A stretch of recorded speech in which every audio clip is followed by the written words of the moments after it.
আপনারা ইতিমধ্যে দেখেছেন আমাদের পূর্ব কোনো পরিকল্পনা ছাড়াই যখনই স্বৈরাচারিতা আমরা দেখতে পেরেছি, তখনই কিন্তু এক নিমিষে কিছুক্ষণের মধ্যেই আমরা কিন্তু আবার রাজপথে নেমেছি। অর্থাৎ এতে প্রমাণিত হয়ে গেছে অলরেডি বাংলাদেশের ছাত্র জনতা সজাগ আছে।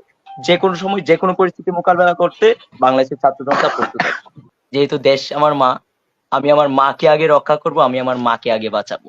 তারপর আমরা পড়াশোনা ৬ মাস বন্ধ থাকলে, ১ বছর বন্ধ থাকলে কিছু হবে না। কিন্তু দেশ যদি আবারও আগের জায়গায় চলে যায়, তাহলে কিন্তু আমার আরো ৫০০ ভাই ৫৮০ জন আমরা পেয়েছি, আরো বেশি মারা যাবে। তো আমরা তো আর এটা চাই নাই। প্রয়োজনে লাশের মিছিলটা এখন যেহেতু শুরু হয়েছে, এটা এখনই চলতে থাক।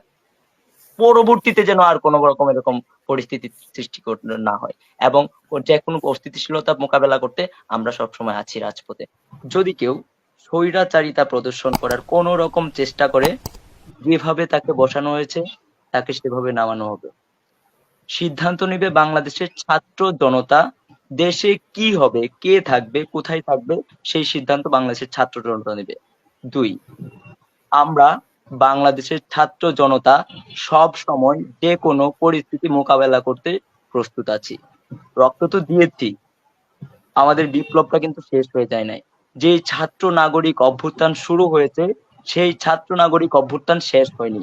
অর্থাৎ আমাদের বিপ্লবটা শুরু হয়েছে, সেই বিপ্লবটা চলবে যতদিন পর্যন্ত আমাদের দেশের মানুষ আহ শান্তিপূর্ণভাবে বসবাস করতে পারছে।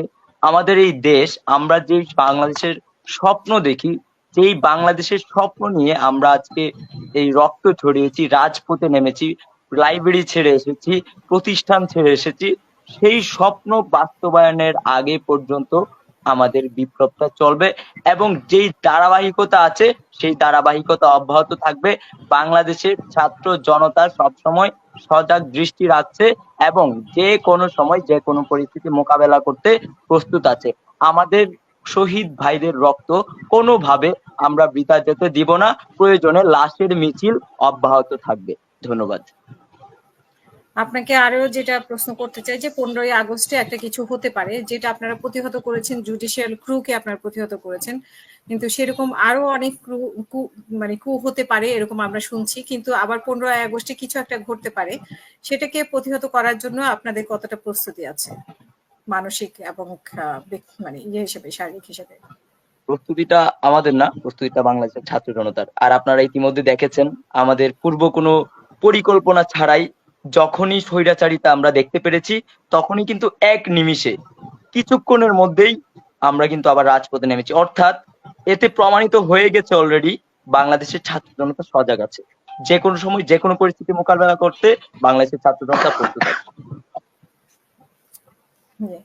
আপনাদের আর কি কি মানে মানে পরিকল্পনা আছে, যে আপনারা আর কি কি করতে চান? এখন তো আপনারা যেটা চেয়েছেন একটা অন্তর্বর্তীকালীন সরকার, যে সরকার বিদায় হোক, মানে স্বৈরাচারী সরকার বিদায় হোক এবং এই সরকার আসুক, সেটা হয়েছে, কিন্তু এর পরে আপনাদের আর চাওয়া কি আছে? আপনারা দেখেছেন যখন পুলিশ বাহিনী ছিল না, আইন শৃঙ্খলা বাহিনী ছিল না, ট্রাফিকে কেউ ছিল না, তখন কিন্তু আমাদের বাংলাদেশের ছাত্ররাই কিন্তু এগিয়ে গিয়েছে, ট্রাফিকের দায়িত্ব পালন করছে, বিভিন্ন জায়গায় পরিচ্ছন্নতার দায়িত্ব পালন করছে। আপনি যদি বাংলাদেশের দেয়ালগুলাতে দেখেন, প্রত্যেকটা দেয়ালে কি দারুণ দারুণ গ্রাফিতি করেছে।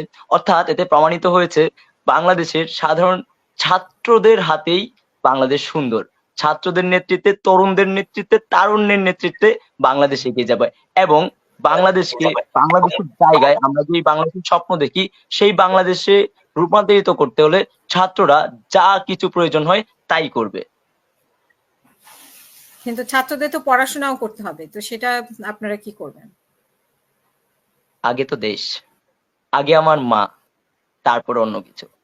যেহেতু দেশ আমার মা, আমি আমার মাকে আগে রক্ষা করব, আমি আমার মাকে আগে বাঁচাবো। তারপর আমরা পড়াশোনা ৬ মাস বন্ধ থাকলে, ১ বছর বন্ধ থাকলে কিছু হবে না। কিন্তু দেশ যদি আবারও আগের জায়গায় চলে যায়, তাহলে কিন্তু আমার আরো ৫০০ ভাই ৫৮০ জন আমরা পেয়েছি, আরো বেশি মারা যাবে। তো আমরা তো আর এটা চাই নাই। প্রয়োজনে লাশের মিছিলটা এখন যেহেতু শুরু হয়েছে, এটা এখনই চলতে থাক। পরবর্তীতে যেন আর কোনো রকম এরকম পরিস্থিতি সৃষ্টি না হয়, এবং যে কোনো অস্থিতিশীলতা মোকাবেলা করতে আমরা সবসময় আছি রাজপথে, এবং আমরা পুনর্দমে কাজ করে যাচ্ছি। সকাল ১০টায় বের হয়েছি, মাত্র এখন 10টা বাজে আমি রুমে এসেছি। তো আমরা এটা চালিয়ে যাচ্ছি, দেশ পুনর্গঠনের কাজে বাংলাদেশের ছাত্ররা এগিয়ে আসছে এবং তারুণ্যের শক্তিতেই বাংলাদেশ এগিয়ে যাবে।